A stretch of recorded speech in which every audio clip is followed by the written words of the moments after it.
be with us as a fiscal court today as we conduct the county's business, and that we do it in a manner that you would have us to.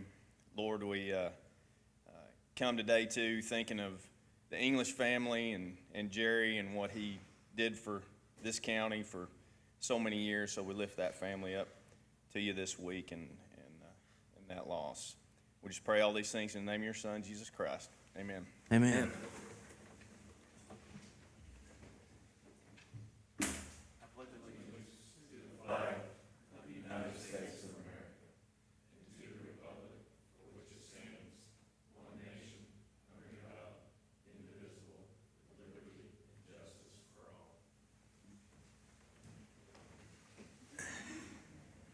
All right, we got everybody. We'll go ahead and get started. We'll call Marshall County Fiscal Court to order July 16, 2019.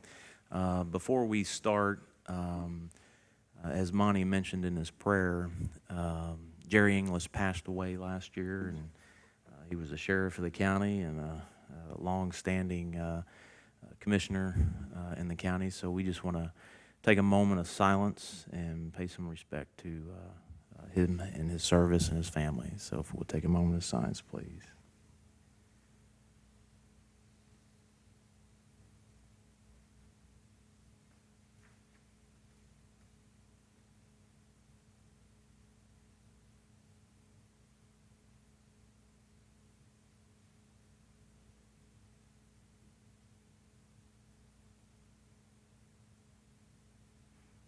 Okay, thank you. Does anybody have anything they want to say? I know a lot of people knew Jerry and his family, so if not. I have fond memories of, I told his family the other night, I have my fondest memories of him were from the racing days. That was when I got to be as close with my dad, was at Paducah International Raceway watching Jerry race, and then to be able to actually get to know him as a person. He was a great guy, and gosh, I was trying to think, I'm sure you probably know, as the historian, was he 5 or 6 terms? 6 terms. He was 4 years as sheriff. Yeah. He'd been on scene for a long time. Yeah. He and Hargrove, when I was growing up at Hargroves, it was Jerry and Hargrove always seemed like together, so did a lot of good stuff for the county. Very compassionate guy, too. Did a lot of stuff that helped a lot of people that a lot of folks don't know about. I was getting ready to say, yeah, there's a lot of things that he did that most folks don't know. Yeah. I know for the veterans, he obviously spearheaded a lot of issues and things in the county. So, good public servant. Absolutely. Okay, we're going to move on to the agenda. First item, Secretary Greg Thomas is here with an announcement. Good morning, sir. Appreciate the opportunity to address the court. As you recall, I guess it was back in the fall, we addressed the court, and at that time, made it clear the governor is focused and interested in infrastructure. He understands that creates jobs, keeps the economy moving, keeps commerce moving. But along the way, we recognize that it's just not 28,000 miles that the state's responsible for. There's 80,000 total miles. And so we began a listening tour, if you will, and visiting fiscal courts, because local folks know best about what their needs are. And so today is just about following up, and I want to thank Representative Freeland for being here. Without the legislature, really, it's their road plan. They adopt it, and they appropriate this money for the governor to spend at his discretion. And so I want to thank you and for all you do as well. But that's why we're here. I wanted to just announce that we've been working with the judge and the fiscal court, but we're here to announce that Governor Bevin has approved $677,240 to improve Hauser Road and the Hauser Road Bridge. So I just wanted to make that announcement today and to thank you for partnering with us. I think we all recognize that we're going to have to see an increase in our transportation funding at some point, but while we can partner with you and the fiscal courts and the counties to see where best to allocate funds, we're about the best value for the taxpayer, and so that's what we're all about. So thank you for the opportunity to address the crowd and follow up, and so appreciate it, Judge. Thank you, Secretary. Thank Thank you. Thank you. And I know that when we do look at our roads, I know the road department went out and they inventory our roads for our class ones, and Hauser Road is 4 miles, 4.5. 4.5 miles. And for small counties, it's hard to, you know, a 4.5 mile road can consume the amount of monies that we budget for. So that amount of money for Hauser Road and to replace a bridge is tremendous. So Yeah, everywhere I go, when I look at what you guys can, all the counties can address in a year's time, and then look at their total mileage, it doesn't stack up with the funding. And so I think overall we're just like the state. The counties are in dire need of funding as well. So, and Bridge in Kentucky, Judge and I were talking this Yeah. morning about was it 408? 408, yep. Yeah, so we got a bridge coming there. So there's a lot going on with infrastructure and with Bridge in Kentucky with their pavements and bridges. Thankfully, this time the legislature agreed that we ought to put more into asset preservation. So we went roughly half and half with our road plan and the capital projects, which is a good sign. So. Yes, and that's much needed. I know 3 years ago we were looking at the fact that rural communities with their bridges, I mean, just replacing a bridge is a huge expense. Yeah. And having this initiative is definitely going to help us out, because I think that bridge has been closed for some time. So this is great news. Okay, well, thank you. And Thank you. Thank you. Thank you, Trey. Well, I'll just go ahead. I've got this here. I'm going to read this. This is actually from Royce Meredith, who's the Kentucky Transportation Bridging Kentucky Program manager. So I'm just going to read this. He sent this correspondence July 5th. As you may know, the Kentucky Transportation Cabinet has launched an extraordinary bridge program to restore aging and deficient bridges across the Commonwealth. This 6-year program will improve the bridge conditions and ensure appropriate weight capacities are met by more than 1,000 bridges statewide. I want to alert you that the Marshall County Bridge will be let for construction. The bid openings July 26th of this year. After a detailed evaluation, we determined this project would provide the best value by making improvements that remove posting requirements and add at least 75 years of life. This project will include replacement of the bridge carrying Kentucky 1949 over Smith Creek. This replacement project will entail complete removal of the existing bridge and construction of a new bridge in the same location with generally the same current geometrics. The roadway approaching the bridge will be replaced but limited to the direct vicinity of the bridge. This bridge is currently closed to through traffic and will remain closed during construction, as existing traffic is already being detoured on nearby roads. No construction timeline table has been set for the project, but our program team expects work to begin relatively quickly once a construction contract has been executed. Kentucky Transportation Cabinet will provide additional information at that time. We understand potential detours and delays can create challenges in the short term. However, restoring this bridge will create long-term benefits. If you have any questions about this project, please contact me. So that's what we were talking about, the Secretary was talking about. So that's 408, and July 26th, they'll start that. So That bridge is closed to vehicle traffic, but you can still run across it. you can run across it. Good to know. Yeah. Well, that's good. All right. Come up missing, we'll know what happened. Yeah, we know where we are. It ain't that far of a drop, so and there's you'd Kyle. survive the drop.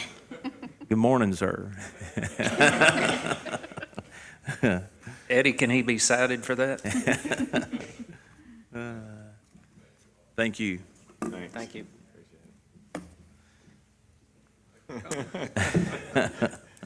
Kyle showed up at the right time. Next on the agenda, Chris Freeman, not Chris Freeland, our new 911 director. No, you're. First of all, I want to thank y'all for this opportunity. I brought y'all something this morning, so if you want me to bring it up to you. Yeah, now, come you on can. up. Okay. Yeah. We'll go ahead, everybody. Go ahead and tell us what you got, Chris, and this is good news. The 911 Center applied for 2 grants, and we were awarded those 2 grants. He put it out here, so we were. Turn it up. Oh, yeah, There it's you go. upside down, sorry. It's hard to see this thing, but we got the 2 grants in the total of just a little bit over $180,000. We start work on the projects probably going to be mid-August before we can do it, but I wanted to present this big check to the court this morning and let them know that some of the problems that we've got, we were able to fix with this grant award, so you want me to bring it up there? Yeah, let's get out here and get a photo with that, because that is, I know you've worked hard for that. Yeah, that's your checking account. Yeah. I wish. Here you go. Eddie, you get up there too, because I know you, Yeah, you helped out. I get to hear the other side. you get the other side. You're on. Yeah, this helps you a lot, so, and every other responder. I should be. Lay down. Kind of like angle in Angle in. and squeeze. Monitor right here. Angle in towards them. Close. Okay. Yep. Come on in there. What do you want me to do with them? Hand in your Oh, hand. Suck in your guts. Okay, that's good. Eddie, take like a half a step up. There you go. We're good. All right. Ready? 1, 2, 3. Cheese. We're good. Okay. Got the So, Brittany Center. Almost. thank you.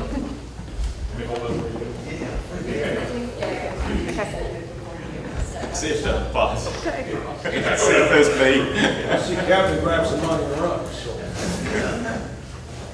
Now, that's good news. I know that's desperately needed for 911, so. Sure, you want me to tell a little bit about what it Yes. got us? Yes. Okay. It got us, we originally had 3 radio consoles, and we have a lot of radio traffic, more than 3 can handle, so that grant purchased us 4 radio consoles and headsets for all the dispatchers, as well as wireless headset bases, so it will cut down on a lot of the background noise that the responders hear in the background from not wearing headsets. Those large boom mics pick up anything in the room, so you get phones ringing, you get other radio traffic, you get a lot of stuff going on, you can hear that, and the responder can't hear us out on the field. So that helps with that, but the biggest thing it does is it makes those telecommunicators a whole lot more efficient in what they do. Currently, they can't use the headset, so they're like this with the phone, putting callers on hold to talk on the radio, so that headset will do all that for them. If you push transmit, it mutes the phone so the caller can't really hear you, so you don't have to put them on hold. You can multitask and work. You can type with your hands, so you don't have to hold the phone, so it frees them up. But the other big thing that it does is it moves us away from the way that the consoles are currently wired. They stop working. You can't separate the audio out. So it's all hardwired into several speakers in the room, so everything comes out at once, creating that background chaos. So it allows them to select the channel and hear that particular channel they have selected in the headset on their ear, and then the other thing's going out at their desk, not on those speakers that put all that information out in the room. So that'd be a more efficient way of handling radio traffic, cut down on the background noise, and we want to repeat ourselves and keeps our responders safer. So the other part of it was for a new recorder, so we got that as well. So we got 2 of those grants. It should be a pretty big help, and like I said, it'd be a fairly quick project. It should begin. We can't do anything until we get approval from Homeland Security, the 911 Services Board. We go into July to sign the actual papers, and they'll let us know when we can start getting into contracts with vendors and things like that. But it's probably going to be around mid-August before we can even start work, and it should be a fairly quick project. Good. And I know, Sheriff, if you can share with what he's talking about, we hear about what's going on inside 911, but you're right on the receiving end. Yeah, from our perspective, it's, to put it as an example, it'd be like you answering a cell phone at a rock concert sometime and expecting somebody on the other end to be able to hear you. That's kind of the way it is when they're trying to dispatch, especially in those where 2 or 3 different agencies are being dispatched at the same time. They don't have a way to mute what's going on. When they're talking on the radio just like this, it'd be like a speaker coming in right here with other traffic, and it just almost impossible to hear. You hear units 7 or 8 times a day saying, repeat your traffic because you've got background, repeat your traffic. So this is, on our end, it's going to be it's a huge safety issue, and it's going to be a huge problem that's been corrected. So we're very glad to have that grant. Good.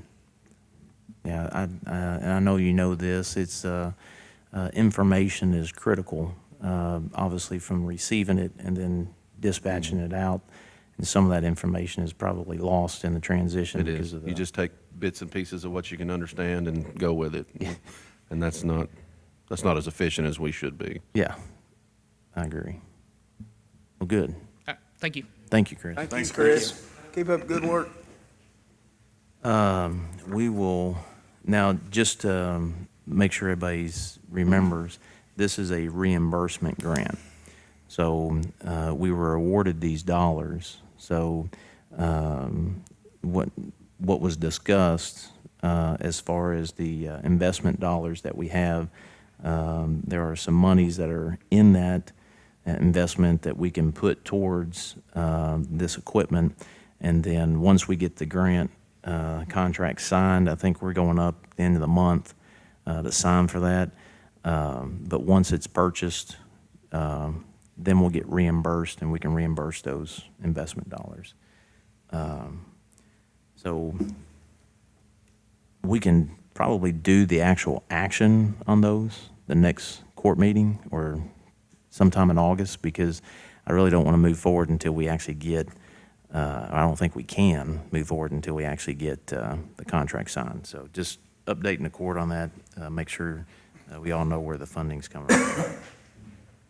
All right, moving forward under correspondence, Senator Mitch McConnell obviously has been engaged with the Asian carp issue, and Judge Wade White in Lyon County has really been, in my opinion, from an elected official's position, he's been spearheading this for some time. So he's done a lot of work as well. But when we had brought this issue to Senator McConnell last year, when Andrew Stafford came down from his office, they changed the language in the federal bill that gave Kentucky Lake and Kentucky Barkley Lake access to some of those monies that were allocated for the war on Asian carp.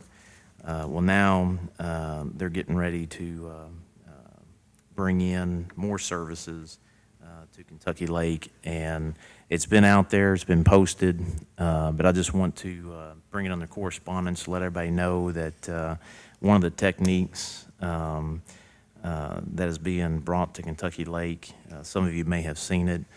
I know, Kevin, you've had some meetings with some representatives in the community in the area regarding Asian carp, but this is just another step to try to combat this issue within our lakes. So this is good news. This is just one step of many to get resources here in our area to help combat this. This is not going to solve the problem. I don't think there's any solution out there that is just 100% going to solve this problem, but it's definitely going to help. And I know, Randy, you've been involved as well because it does affect our tourism in this in our community, but also in our region. So this is just another step forward. Basically, Senator McConnell was down, I believe, last month, and the initiative was to get the Trump administration involved to allocate some resources to our area. So I just want to update the court on that. Kevin, do you got anything that you want to add on This that? unified method looks very promising. It's basically like herding the fish. The Asian carp can be herded by various means, and they have actually, it's a proven technique. So I'm really excited to see that when they get it started. And basically, the Department of Fish and Wildlife is going to primarily focus on the initial stages of that with their staff, and at some point the commercial fishermen will be involved also. So it looks really promising.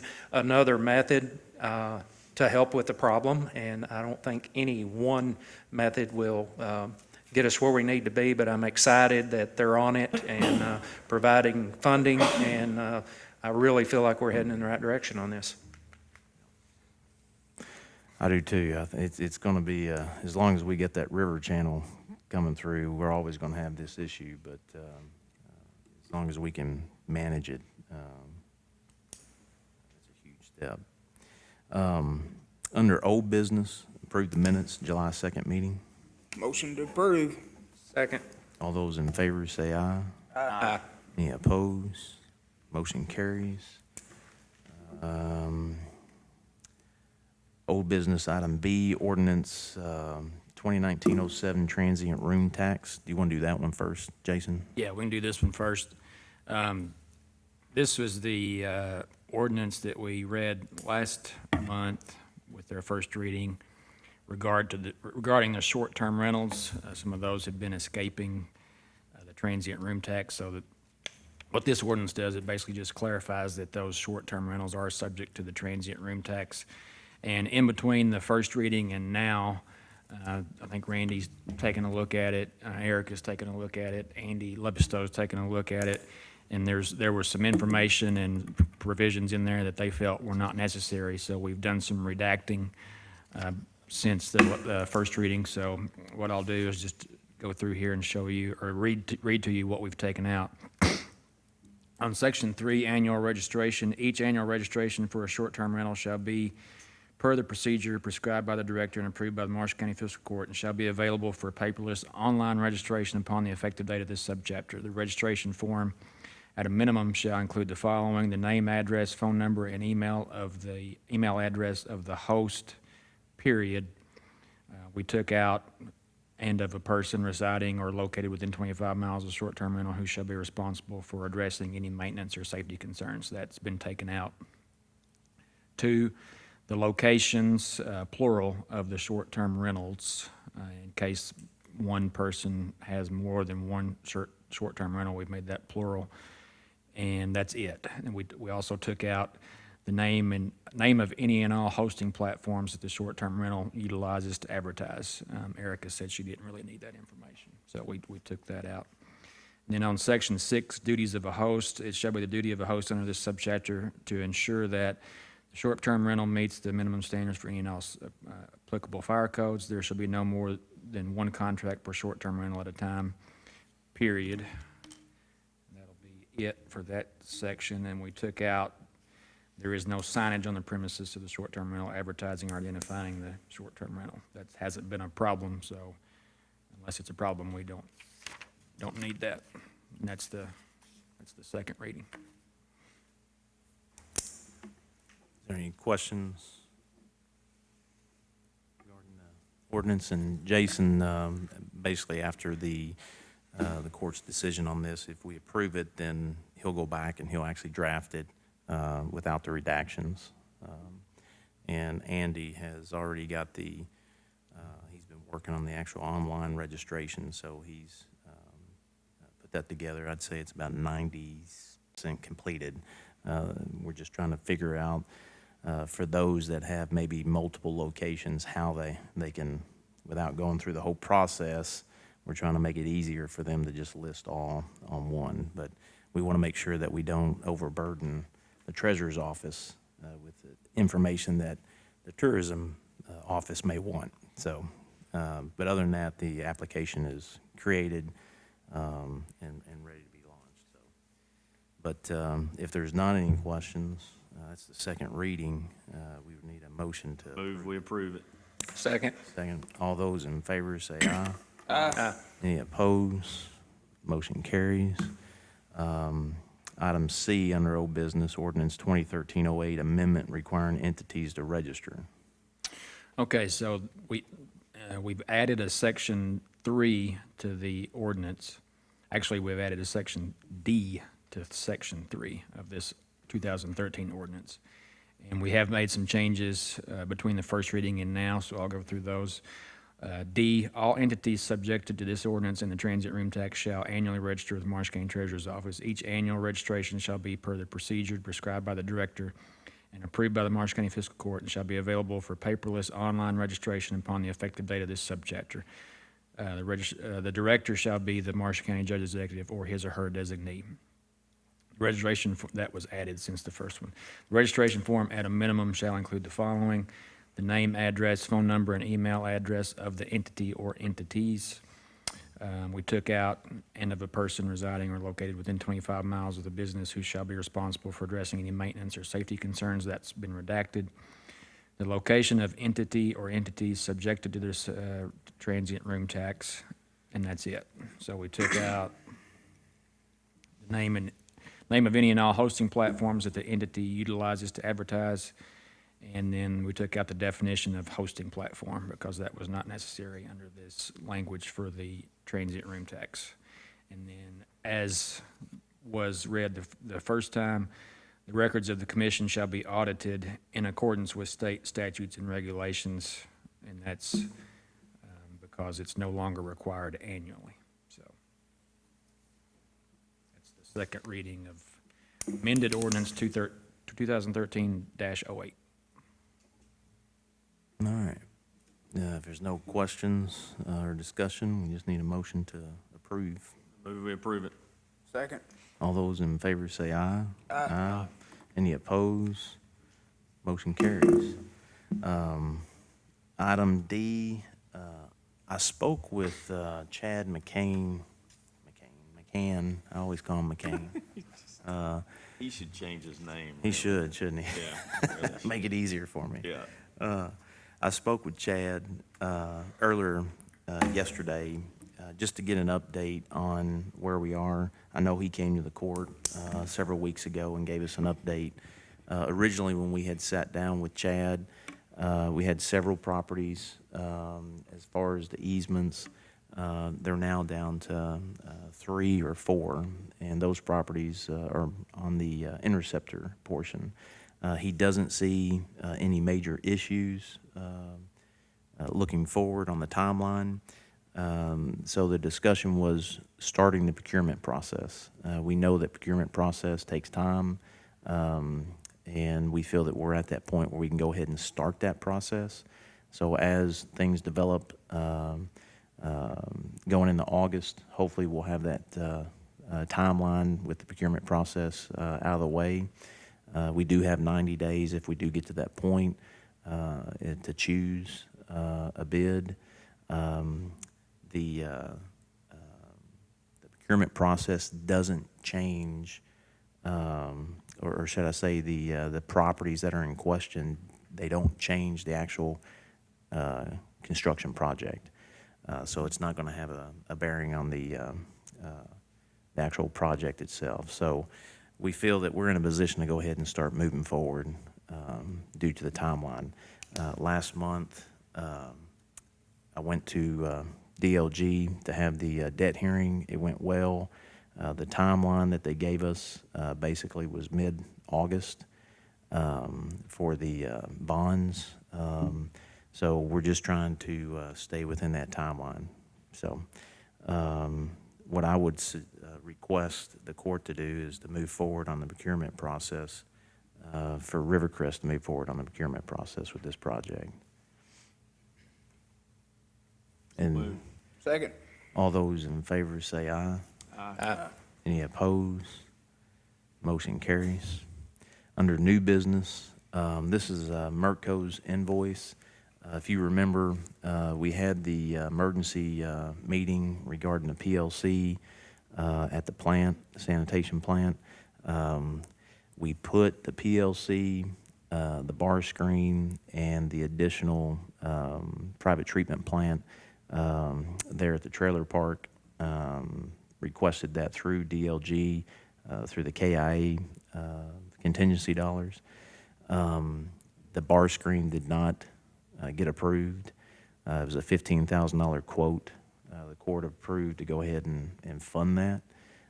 When they got in to do the work, they found the valve that needed to be replaced, and that's what this invoice is. It's $2,400. It's in addition to the actual bar screen that they had to put in. So this is the invoice.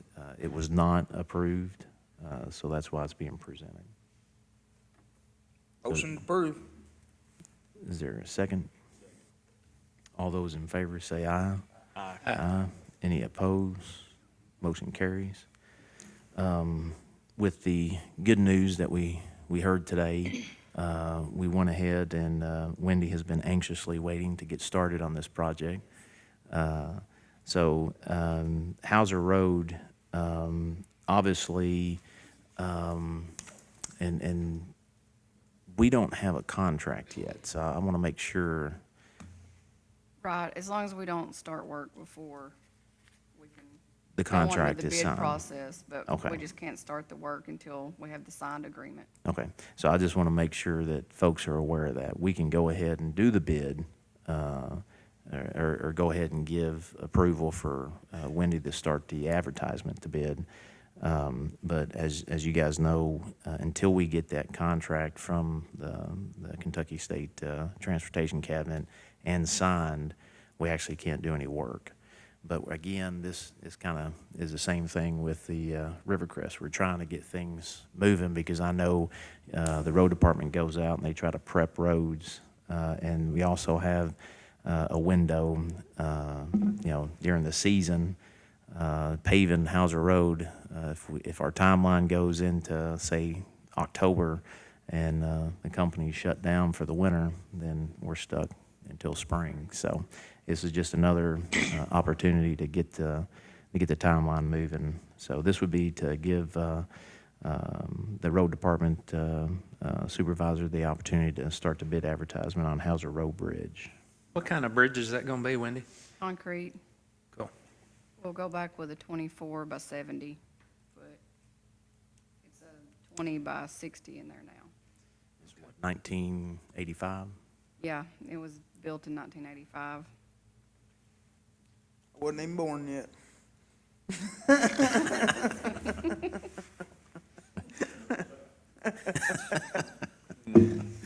Make a motion to give the road superintendent Wendy was authority just to in bid it out. Is there a second? Second. All those in favor say aye. Aye. Any opposed?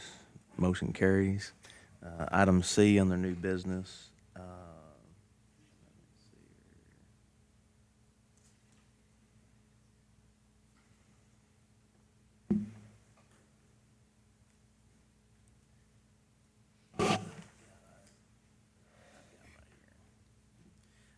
You should have a copy. This is the 319H funds.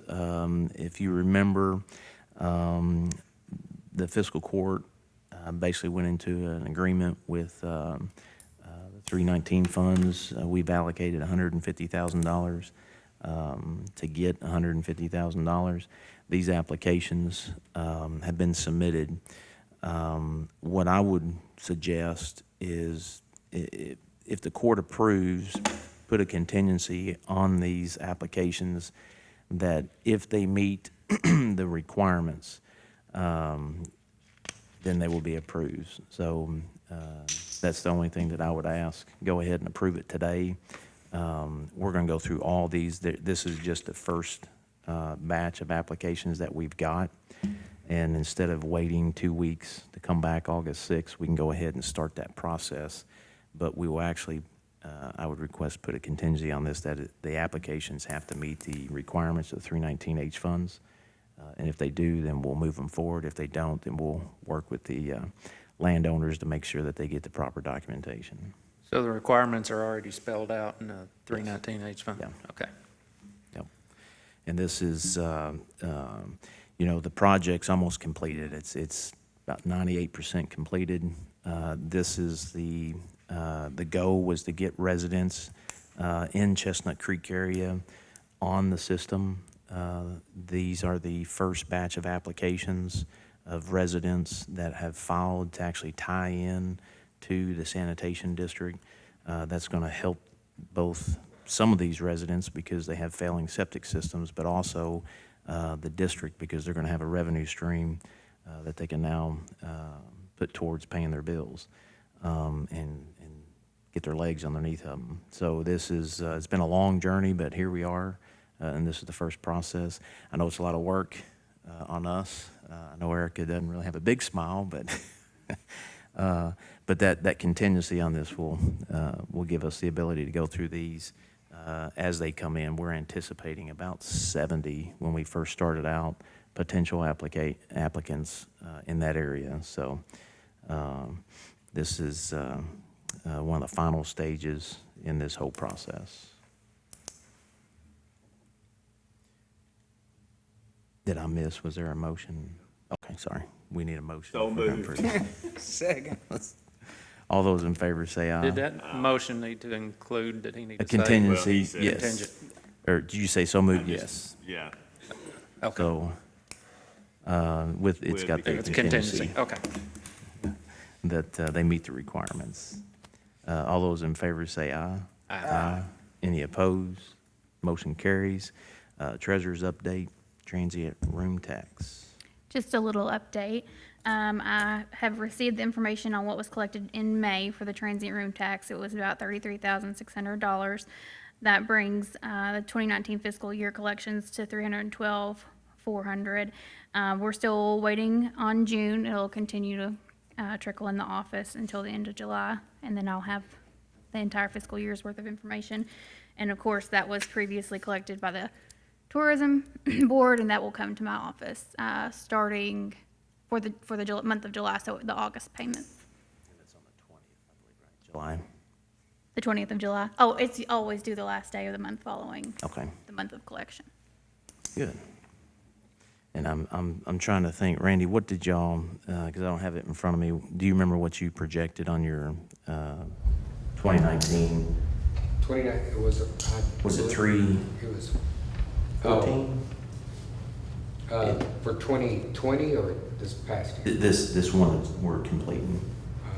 It was around 325. Okay, Next year, I've got it projected at 314. 314, okay. And I have an update on May if you'd like that. Yeah, go ahead. $34,977.31. And June to date, some people have already sent in June, $15,930.06. Oh, 6. But we will get quite a bit more Okay. next week. All right, good. New business, payment of the bills. Motion to pay the bills, Judge. Second, all those in favor say aye. Aye. Aye. Any opposed? Motion carries. And we need a motion going executive session for litigation. So moved. Is there a second? Second. All those in favor say aye. Aye. Any opposed? Motion carries. Call court back to order. September 24th. We're going to have we'll go ahead and make it a special call meeting. And I know, Monty, you're going to be out of town. July 24th, right? What did You I said say, September? September. I did, didn't I? I wrote down something. I could probably be back. You'll be- by you'll be September back by then? 24th. I probably did. So we're going to have a special call meeting July 24th. I don't know the time yet. We're looking at 10 or 11 o'clock in the morning. We'll just go ahead and say 10. If it changes to 11, then I'll let you guys know. But the intent is to make sure that everybody can make it. But that meeting is going to be open to the public for a presentation regarding 911, and we'll get more information out on that. But the biggest thing I want to know is make sure that everybody could be here, and I know you're going to be on vacation. So without further ado, there's nothing else, a motion to adjourn. I move we adjourn. Second. All those in favor say aye. Opposed, motion carries.